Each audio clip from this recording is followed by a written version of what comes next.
ನಮಸ್ಕಾರ ಸ್ನೇಹಿತರೆ, ಮಸ್ತ್ ಮಗ ಚಾನಲ್ಗೆ ಸ್ವಾಗತ. ನಾನು ಅಮರ್ ಪ್ರಸಾದ್. ಸಿದ್ದರಾಮಯ್ಯ ಅವರ ರಾಜೀನಾಮೆಯಿಂದ ಕೇವಲ ಸಿಎಂ ಹುದ್ದೆ ಮಾತ್ರ ಚೇಂಜ್ ಆಗಲ್ಲ, ಸರ್ಕಾರವೇ ಹೊಸದಾಗುತ್ತೆ.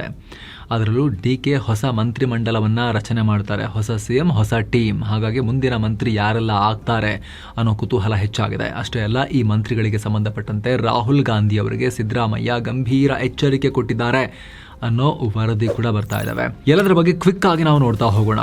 20 ಮಂತ್ರಿಗಳು ಅಲ್ಲಿ ರಾಜೀನಾಮೆ ಕೊಡಬಹುದು ಅಂತ ಹೇಳ್ತಿದ್ದಾರೆ. ಸಿಎಂ ರಾಜೀನಾಮೆ ಕೊಡಬೇಕಾದ್ರೆ ನಡೆದಿರುವಂತಹ ಪ್ರಸಂಗಗಳೇನು ಎಲ್ಲವನ್ನ ಕ್ವಿಕ್ ಆಗಿ ಹೇಳ್ತೀವಿ. ಕಡೆ ತನಕ ಮಿಸ್ ಮಾಡಿದೆ ನೋಡಿ. ಎಲ್ಲಕ್ಕಿಂತ ಮುನ್ನ ಸಿಎಂ ಬ್ರೇಕ್ಫಾಸ್ಟ್ ಮೀಟಿಂಗ್ ನಲ್ಲಿ ಆದ ಒಂದಷ್ಟು ಇಂಟ್ರೆಸ್ಟಿಂಗ್ ಘಟನೆಗಳು ಸ್ನೇಹಿತರೆ. ನಿಮಗೆ ಈ ಹಿಂದೆನೂ ಕೂಡ ಮಾಹಿತಿ ಕೊಟ್ಟಿದ್ವಿ. ಸಿದ್ದರಾಮಯ್ಯ ಬಹುತೇಕ ಬ್ರೇಕ್ಫಾಸ್ಟ್ ಮೀಟಿಂಗ್ ನಲ್ಲೇ ಇದ್ರ ಬಗ್ಗೆ ಪ್ರಸ್ತಾಪ ಮಾಡ್ತಾರೆ ಅಂತ. ಅದೇ ಆಗಿದೆ. ಸಿದ್ದರಾಮಯ್ಯನವರ ಆಹ್ವಾನದ ಮೇರೆಗೆ ಡಿಸಿಎಂ ಸೇರಿ ಬಹುತೇಕ ಎಲ್ಲ ಸಚಿವರು ಬಂದಿದ್ರು. ಎಂದಿನಂತೆ ಡಿಸಿಎಂ ಶಿವಕುಮಾರ್ ಸಿದ್ದರಾಮಯ್ಯನವರ ಪಕ್ಕದಲ್ಲೇ ಕೂತಿದ್ರು. ಈ ವೇಳೆ ತಮ್ಮ ಸಚಿವ ಸಂಪುಟದ ಮುಂದೆ ಸಿಎಂ ರಾಜೀನಾಮೆ ಘೋಷಣೆ ಮಾಡಿದ್ರು.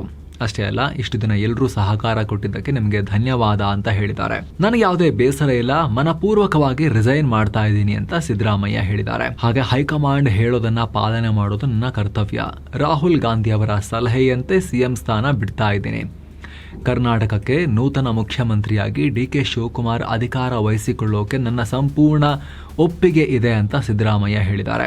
ಈ ಮಾತನ್ನ ಹೇಳ್ತಿದ್ದ ಹಾಗೆ ಸಿದ್ದರಾಮಯ್ಯ ಭಾವುಕರಾದ್ರು. ಹಾಗೆ ಸಭೆಯಲ್ಲಿದ್ದ ಎಲ್ಲ ಹಿರಿಯ ಸಚಿವರು ಕೂಡ ಕಣ್ಣೀರು ಹಾಕಿದ್ರು. ಡಿಕೆ ಶಿವಕುಮಾರ್ ಕೂಡ ಭಾವುಕರಾದ್ರು ಅನ್ನೋ ಮಾಹಿತಿ.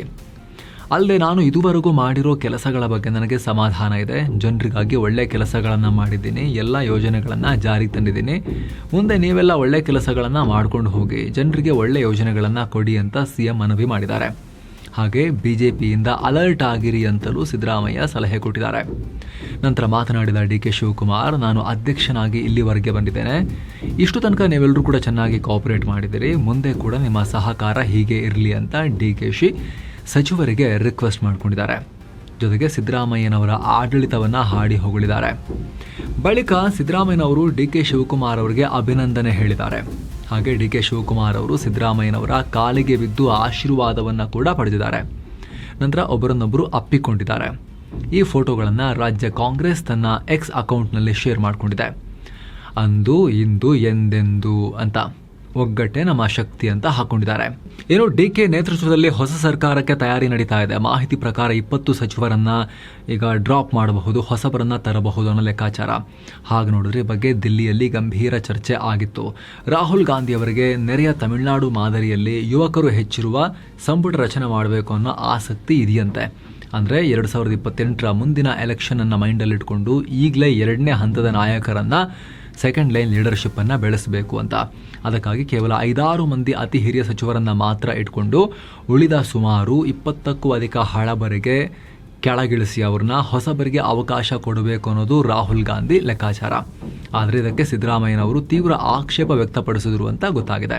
ಪಕ್ಷಕ್ಕಾಗಿ ದುಡಿದ ಎಲ್ಲ ಹಿರಿಯರನ್ನ ಒಂದೇ ಸಲ ಸಂಪುಟದಿಂದ ಹೊರಗಿಟ್ರೆ ಅವರು ಬಂಡಾಯ ಏಳೋ ಅಪಾಯ ಇರುತ್ತೆ. ಇದರಿಂದ ಸರ್ಕಾರಕ್ಕೆ ಮತ್ತು ಪಕ್ಷಕ್ಕೆ ಡ್ಯಾಮೇಜ್ ಆಗಬಹುದು ಅನ್ನೋ ವಾರ್ನಿಂಗ್ ಅನ್ನ ಕೊಟ್ಟಿದ್ದಾರೆ ಅನ್ನೋದು ಮಾಹಿತಿ. ಹಾಗಿದ್ರೆ ಯಾರಿಗೆಲ್ಲ ಮಂತ್ರಿ ಸ್ಥಾನ ಸಿಗಬಹುದು, ಅದೃಷ್ಟ ಕುಲಾಯಿಸಬಹುದು ಅಂತ ನೋಡೋಕ್ಕಿಂತ ಮುಂಚೆ ಸ್ನೇಹಿತರೆ, ನಿಮ್ಮಲ್ಲಿ ಒಂದು ಸಣ್ಣ ಮಾಹಿತಿ. ನಾವು ನಮ್ಮ ವೈಯಕ್ತಿಕ ಜೀವನದಲ್ಲಿ ಉಳಿತಾಯ, ಆ ದುಡ್ಡನ್ನು ಸೇಫ್ ಆಗಿಡೋದು, ಬೆಳೆಸೋದ್ರ ಬಗ್ಗೆ ಯೋಚನೆ ಮಾಡಬೇಕಲ್ವಾ.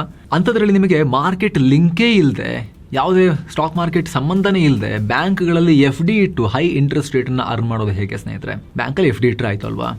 ಆದರೆ 5%, 6%, 6.5% ಕೊಡ್ತಾರೆ. ಬಟ್ ಇವಾಗ 8.3% ತನಕವು FDಗೆ ಇಂಟ್ರೆಸ್ಟ್ ಪಡಿಬೋದು ಅಂತ ಹೇಳಿದ್ರೆ ನಂಬ್ತೀರಾ ನೀವು? ವಿಡಿಯೋ ಕೆಳಗಡೆ ಡಿಸ್ಕ್ರಿಪ್ಷನ್ ಮತ್ತು ಪಿನ್ ಮಾಡಿರೋ ಕಾಮೆಂಟಲ್ಲಿ ಸ್ಟೇಬಲ್ ಮನಿಯ ಲಿಂಕನ್ನು ಕೊಟ್ಟಿರ್ತೀವಿ. ಇವರು RD, FD ರೀತಿ ಫಿಕ್ಸೆಡ್ ಇನ್ಕಮ್ ಇನ್ಸ್ಟ್ರೂಮೆಂಟ್ಗಳನ್ನು ನಿಮಗೆ ಎಲ್ಲ ಬ್ಯಾಂಕ್ಗಳನ್ನು ನಿಮ್ಮ ಹತ್ರ ತರೋಕಿರೋ ಪ್ಲಾಟ್ಫಾರ್ಮ್. ನೀವು ಈ ಪ್ಲಾಟ್ಫಾರ್ಮ್ನಲ್ಲಿ ದೇಶದ ಎಲ್ಲ ಬ್ಯಾಂಕ್ಗಳ ಇಂಟ್ರೆಸ್ಟ್ ರೇಟನ್ನು ಕಂಪೇರ್ ಮಾಡ್ಬೋದು. ಆಮೇಲೆ ಹೈಯೆಸ್ಟ್ ಇಂಟ್ರೆಸ್ಟ್ ರೇಟ್ ಇರೋ ಬ್ಯಾಂಕ್ನಲ್ಲಿ ಅಲ್ಲೇ ಕೆಲವೇ ಕ್ಲಿಕ್ಸಲ್ಲಿ FDಯನ್ನು ಬುಕ್ ಮಾಡ್ಕೋಬೋದು. ರೈಟ್ ನಾವು 8.3% ತನಕನೂ ಇಂಟ್ರೆಸ್ಟ್ ಬಡ್ಡಿ ಕೊಡ್ತಿರೋ ಬ್ಯಾಂಕ್ಗಳಿದಾವೆ. ಸ್ಯಾಲರಿ ಅಕೌಂಟಲ್ಲಿ, ಸೇವಿಂಗ್ಸ್ ಅಕೌಂಟಲ್ಲಿ 2-3% ಇಡೋದ್ರ ಬದಲಿಗೆ ಸೇಫ್ ಆಗಿ ದುಡ್ಡನ್ನು ಇಟ್ಟು ಬ್ಯಾಂಕ್ಗಳಿಂದ ಬಡ್ಡಿ ಪಡೆದು ಗ್ರೋ ಮಾಡೋದಕ್ಕೆ FDಗಳು ತುಂಬ ಜನಕ್ಕೆ ಹೆಲ್ಪ್ ಆಗ್ಬೋದು. ಜೊತೆಗೆ ಇಲ್ಲಿ ಇನ್ನೊಂದು ಅಡ್ವಾಂಟೇಜ್ ಏನು ಅಂದರೆ, ನಿಮಗೆ ಗೊತ್ತಲ್ಲ, ಈಗ ಒಂದು ಬ್ಯಾಂಕಲ್ಲಿ ಇಟ್ಟಿರೋ ದುಡ್ಡಿಗೆ ಅಪ್ ಟು 5 lakh rupees ತನಕನೂ ಈಗ RBIದು DICGCದು ಇನ್ಶೂರೆನ್ಸ್ ಇರುತ್ತೆ, ಗ್ಯಾರಂಟಿ ಇರುತ್ತೆ ಅಲ್ವಾ. ಬ್ಯಾಂಕ್ ಮುಳುಗೋದ್ರೂ ಕೂಡ ನಿಮ್ಮ ದುಡ್ಡಿಗೆ ಏನಾಗಲ್ಲ ಪರ್ ಬ್ಯಾಂಕ್. ಆದರೆ ನಿಮ್ಮ ಹತ್ರ ಜಾಸ್ತಿ ದುಡ್ಡಿದ್ರೆ ನೀವು ಇಲ್ಲಿ 4-5 ಬ್ಯಾಂಕಿಗೆ ಅಲಿಯೋ ಅವಶ್ಯಕತೆ ಇಲ್ಲ. ಈ ಆ್ಯಪ್ ಮೂಲಕ ನೀವು ಹಲವಾರು ಮಲ್ಟಿಪಲ್ ಬ್ಯಾಂಕ್ಸಲ್ಲಿ ಕೂತಲ್ಲೇ ನೀವು FDಯನ್ನು ಬುಕ್ ಮಾಡ್ಬೋದು. ಒಂದೇ ಡ್ಯಾಶ್ ಬೋರ್ಡಲ್ಲಿ ಟ್ರ್ಯಾಕ್ ಮಾಡ್ಬೋದು, ಬೇಕಾದಾಗ ಪಟ್ಟಂತ ವಿಡ್ರಾ ಕೂಡ ಮಾಡ್ಬೋದು. ಬ್ಯಾಂಕ್ಗಳು ನಿಮಗೆ ಕನ್ಫರ್ಮೇಷನ್ ಮೇಲ್ ಮತ್ತು ರೆಸಿಪ್ಟ್ ಅನ್ನ ಕಳಿಸ್ತವೆ. ಸ್ಟೇಬಲ್ ಮನಿ ನಿಮಗೆ ಅವ್ರನ್ನೆಲ್ಲ ಹತ್ರಕ್ಕೆ ತರೋ ಪ್ಲಾಟ್ಫಾರ್ಮ್ ಆಗಷ್ಟೇ ಕೆಲಸ ಮಾಡುತ್ತೆ. ಆಸಕ್ತರು ಮಿಸ್ ಇಲ್ಲದೆ ವಿಡಿಯೋ ಕೆಳಗಡೆ ಡಿಸ್ಕ್ರಿಪ್ಷನ್ ಮತ್ತು ಪಿನ್ ಮಾಡಿರೋ ಕಮೆಂಟ್ ಅಲ್ಲಿ ಕೊಟ್ಟಿರೋ ಲಿಂಕ್ ಅನ್ನ ಚೆಕ್ ಮಾಡಿ. ಬನ್ನಿ ಈಗ ಕಂಟಿನ್ಯೂ ಮಾಡೋಣ. ಲಭ್ಯವಿರೋ ವರದಿ ಪ್ರಕಾರ ಈಗ 4 DCM ಮಾಡೋ ಲೆಕ್ಕಾಚಾರ ಇದೆ. ಇಷ್ಟು ದಿನ DK ಒಬ್ಬರೇ DCM ಆಗ್ತಿದ್ರು, ಬೇರೆಯವ್ರನ್ನ ಮಾಡೋಕೆ ಬಿಟ್ಟಿರ್ಲಿಲ್ಲ. DCM ಬೆಲೆ ಏನಿರುತ್ತೆ 3 ಜನ ಮಾಡಿದ್ರೆ ಅಂತ ಹೇಳಿ. ಆದ್ರೆ ಈಗ DK ಶಿವಕುಮಾರ್ CM ಆದ್ರೆ ಉಳಿದ ಪ್ರಬಲ ಸಮುದಾಯಗಳನ್ನ ಕೂಡ ವೋಟ್ ಬ್ಯಾಂಕ್ ಬ್ಯಾಲೆನ್ಸ್ ಮಾಡಲೇಬೇಕಾದ ಅನಿವಾರ್ಯತೆ ಕಾಂಗ್ರೆಸ್ ಹೈಕಮಾಂಡ್ಗಿದೆ. ಹೀಗಾಗಿ ಲಿಂಗಾಯತ ಕೋಟಾದಲ್ಲಿ MB ಪಾಟೀಲ್, SC ಕೋಟಾದಲ್ಲಿ G ಪರಮೇಶ್ವರ ಅಥವಾ ಸತೀಶ್ ಜಾರಕಿಹೊಳಿ ಅವರಿಗೆ ST ಕೋಟಾದಲ್ಲಿ DCM ಸ್ಥಾನ ಕೊಡೋ ಸಾಧ್ಯತೆ ಇದೆಯಂತೆ. ಮುಸ್ಲಿಂ ಸಮುದಾಯದಿಂದ ಯಾರಾದ್ರೂ ಒಬ್ಬರನ್ನ ಮಾಡಬಹುದು ಅಂತಲೂ ಚರ್ಚೆ ಇದೆ. ಇನ್ನು ಅಹಿಂದ ವರ್ಗವನ್ನ ವಿಶ್ವಾಸಕ್ಕೆ ತೆಗೆದುಕೊಳ್ಳೋಕೆ ಸಿದ್ದು ಪುತ್ರ ಯತೀಂದ್ರ ಸಿದ್ದರಾಮಯ್ಯ ಅವರಿಗೂ ಕೂಡ ಸಂಪುಟದಲ್ಲಿ ಸ್ಥಾನ ಕೊಡ್ತಾರಂತೆ. ಸಿದ್ದರಾಮಯ್ಯನವರು ಅಹಿಂದ ಲೀಡರ್ ಆಗಿದ್ರು, ಹೌದು. ಯತೀಂದ್ರ ಅಹಿಂದ ಲೀಡರ್, ಈ ಚರ್ಚೆಯನ್ನ ಕೂಡ ಕಾಂಗ್ರೆಸ್ ಪಾರ್ಟಿಯಲ್ಲಿ ಜೋರಾಗಿ ನಡೆಸಲಾಗ್ತಾ ಇದೆ. ಇವರಿಗೆ DCM ಸ್ಥಾನನೇ ಕೇಳಿಸಿದ್ದಾರೆ, ಆದ್ರೆ ಅದು ಸಿಕ್ಕಿಲ್ಲ ಅಂದ್ರೆ ಒಂದು ಪವರ್ಫುಲ್ ಮಿನಿಸ್ಟರ್ ಅಂತೂ ಇವ್ರಿಗೆ ಖಾತೆ ಸಿಗೋದು ಗ್ಯಾರಂಟಿ ಅನ್ನೋ ಲೆಕ್ಕಾಚಾರ ಇದೆ. ಇನ್ನು ಸಂಭಾವ್ಯ ಮಂತ್ರಿಗಳನ್ನ ನೋಡೋದಾದ್ರೆ ಮಾಗಡಿ ಬಾಲಕೃಷ್ಣ, ಶಾಂತಿನಗರದ NA ಹ್ಯಾರಿಸ್, ನರಸಿಂಹರಾಜ ಕ್ಷೇತ್ರದ ತನ್ವೀರ್ ಸೇಠ್, ಮಳವಳ್ಳಿಯ ನರೇಂದ್ರ ಸ್ವಾಮಿ, ಚಾಮರಾಜನಗರದ ಪುಟ್ಟರಂಗ ಶೆಟ್ಟಿ, ಬಂಗಾರಪೇಟೆಯ ನಾರಾಯಣ ಸ್ವಾಮಿ ಸಚಿವ ಸ್ಥಾನದ ರೇಸ್ನಲ್ಲಿ ಮುಂಚೂಣಿಯಲ್ಲಿದ್ದಾರೆ. ಹಾಗೆ ಉತ್ತರ ಹಾಗೂ ಕಲ್ಯಾಣ ಕರ್ನಾಟಕ ಭಾಗದಿಂದ ಹುಬ್ಳಿ ಧಾರವಾಡ ಪೂರ್ವ ಕ್ಷೇತ್ರದ ಪ್ರಸಾದ್ ಅಬ್ಬಯ್ಯ, ಆಳಂದಾದ BR ಪಾಟೀಲ್, ಯಲಬುರ್ಗಾದ ಬಸವರಾಜ ರಾಯರೆಡ್ಡಿ, ಕೊಪ್ಪಳದ ರಾಘವೇಂದ್ರ ಹಿಟ್ನಾಳ್ ಹಾಗೂ ಜೇವರ್ಗಿಯ ಅಜಯ್ ಸಿಂಗ್ ಪ್ರಬಲ ಪೈಪೋಟಿ ನಡೆಸ್ತಾ ಇದ್ದಾರೆ. ಇವರೊಂದಿಗೆ ಚಳ್ಳಕೆರೆಯ T ರಘುಮೂರ್ತಿ, ವಿರಾಜಪೇಟೆಯ AS ಪೊನ್ನಣ್ಣ, ಸಾಗರದ ಬೇಳೂರು ಗೋಪಾಲಕೃಷ್ಣ, HD ಕೋಟೆಯ ಅನಿಲ್ ಚಿಕ್ಕಮಾದು ಕೂಡ ಟ್ರೈ ಮಾಡ್ತಿದ್ದಾರೆ. ಇನ್ನು ಶಾಸಕರಷ್ಟೇ ಅಲ್ಲದೆ ವಿಧಾನ ಪರಿಷತ್ ಸದಸ್ಯರು ಕೂಡ BK Hariprasad, Saleem Ahmed, DKS cabinet ಸೇರೋಕೆ ಕಸರತ್ತು ಮಾಡ್ತಿದ್ದಾರೆ. ಮುಸ್ಲಿಂ ನಾಯಕರಲ್ಲೂ ಕೂಡ ಭಾರಿ ಲಾಬಿ ಮತ್ತು ಪೈಪೋಟಿ ಇದೆ. ಸದ್ಯಕ್ಕೆ ಆಲ್ರೆಡಿ ಚಾಮರಾಜಪೇಟೆ ಶಾಸಕ ಜಮೀರ್ ಅಹಮದ್ ಖಾನ್ ಮತ್ತು ಬೀದರ್ ಶಾಸಕ ರಹೀಂ ಖಾನ್ ಇದಾರಲ್ಲ, ಇನ್ನು UT ಖಾದರ್ ಸ್ಪೀಕರ್ ಆಗಿದ್ದಾರೆ. ಸಲೀಂ ಅಹಮದ್ ವಿಧಾನ ಪರಿಷತ್ನ ಸರ್ಕಾರದ ಮುಖ್ಯ ಸಚೇತಕರಾಗಿದ್ದಾರಲ್ಲಿ. ಆದ್ರೆ ಮುಂದಿನ ಸಂಪುಟದಲ್ಲಿ 3 ಮಂದಿ ಮುಸ್ಲಿಂ ನಾಯಕರಿಗೆ ಮಿನಿಸ್ಟರ್ಶಿಪ್ ಸಿಗೋ ಲೆಕ್ಕಾಚಾರ ಇದೆ.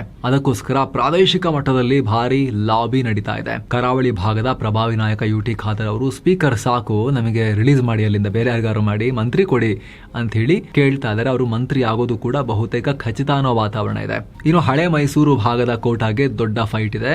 ಹಾಲಿ ಸಚಿವ ಜಮೀರ್ ಅಹಮದ್ ಅವರನ್ನೇ ಮುಂದುವರಿಸಬೇಕು ಅನ್ನೋದು ಸಿದ್ದರಾಮಯ್ಯ ಬಣದ ಬೇಡಿಕೆ. ಆದ್ರೆ DK ಶಿವಕುಮಾರ್ ಅವರು CM ಆಗ್ತಿರೋದ್ರಿಂದ ತಮ್ಮ ಆಪ್ತ ಬಣದಲ್ಲಿರೋ ಶಾಂತಿನಗರದ ಶಾಸಕ NA ಹ್ಯಾರಿಸ್ ಅವರನ್ನ ಸಂಪುಟಕ್ಕೆ ತರೋಕೆ ಭಾರಿ ಆಸಕ್ತಿಯನ್ನ DK ಹೊಂದಿದ್ದಾರೆ ಅನ್ನೋದು ಲೆಕ್ಕಾಚಾರ.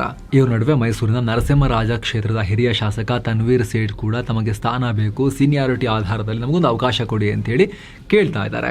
ಯಾರು ಸಿಗುತ್ತೆ ಅಂತ ನೋಡಬೇಕು. ಇನ್ನು ಕಲ್ಯಾಣ ಮತ್ತು ಕಿತ್ತೂರು ಕರ್ನಾಟಕ ಭಾಗ, ಇಲ್ಲಿ ಹಾಲಿ ಮಂತ್ರಿ ರಹೀಂ ಖಾನ್ ಪರ್ಫಾರ್ಮೆನ್ಸ್ ಬಗ್ಗೆ ಹಲವು ಅಸಮಾಧಾನಗಳಿದೆ, ಅವ್ರನ್ನ ಡ್ರಾಪ್ ಮಾಡಬಹುದು.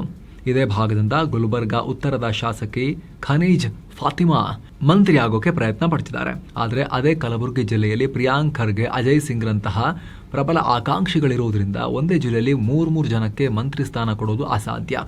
ಹೀಗಾಗಿ ಖನೀಜ್ ಫಾತಿಮಾ ಏನೇ ಪ್ರಯತ್ನ ಪಟ್ಟರೂ ಕೂಡ ಅವಕಾಶ ಸಿಗೋದು ಕಷ್ಟ. ಕಿತ್ತೂರು ಕರ್ನಾಟಕಕ್ಕೆ ಪ್ರಾತಿನಿಧ್ಯ, ಇನ್ನು 7-8 ಜಿಲ್ಲೆಗಳನ್ನ ಹೊಂದಿರೋ ಕಿತ್ತೂರು ಕರ್ನಾಟಕ ಭಾಗದ ಮುಸ್ಲಿಂ ಸಮುದಾಯಕ್ಕೆ ಸಚಿವ ಸಂಪುಟದಲ್ಲಿ ಪ್ರಾತಿನಿಧ್ಯ ಇರಲಿಲ್ಲ.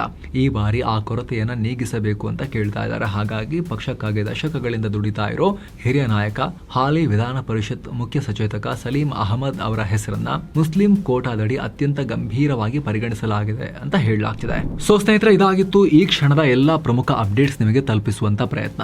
ಹಾಗೆ ಆಗ್ಲೇ ಹೇಳಿದ ಹೈಯೆಸ್ಟ್ ಇಂಟ್ರೆಸ್ಟ್ ರೇಟ್ನ FDಗಳನ್ನ ನೀವು ಕಂಪೇರ್ ಮಾಡಿ ನೀವು ಬುಕ್ ಮಾಡ್ಕೊಳ್ಳೋಕೆ ಆಸಕ್ತಿ ಇರೋರು ವಿಡಿಯೋ ಕೆಳಗಿರೋ ಡಿಸ್ಕ್ರಿಪ್ಷನ್ ಮತ್ತು ಪಿನ್ ಮಾಡಿರೋ ಕಾಮೆಂಟ್ನಲ್ಲಿರೋ ಲಿಂಕನ್ನು ಚೆಕ್ ಮಾಡಿ. ಆ್ಯಪ್ ಡೌನ್ಲೋಡ್ ಮಾಡೋಕ್ಕೆ ಯಾವುದೇ ಚಾರ್ಜಸ್ ಇಲ್ಲ, ಫ್ರೀ. ಡೌನ್ಲೋಡ್ ಮಾಡಿಕೊಂಡು ನೀವು ಭಾರತದ ಎಲ್ಲ ಬ್ಯಾಂಕ್ಗಳ ಇಂಟ್ರೆಸ್ಟ್ ರೇಟನ್ನು ಚೆಕ್ ಮಾಡಿ ಕಂಪೇರ್ ಮಾಡಿ ಹೈಯೆಸ್ಟ್ ಇಂಟ್ರೆಸ್ಟ್ ರೇಟ್ನ FDಯನ್ನು ನೀವು ಲಾಕ್ ಮಾಡ್ಬೋದು. ರೈಟ್ ನಾವು 8.3% ತನಕವೂ ಇಂಟ್ರೆಸ್ಟ್ ರೇಟ್ ಸಿಗ್ತಾ ಇದೆ. ಆಸಕ್ತರು ಮಿಸ್ ಇಲ್ಲದೆ ಲಿಂಕನ್ನು ಚೆಕ್ ಮಾಡಿ. ಮತ್ತೆ ಭೇಟಿ ಆಗ್ತಿರೋಣ ಸ್ನೇಹಿತರೆ. ನಮಸ್ಕಾರ.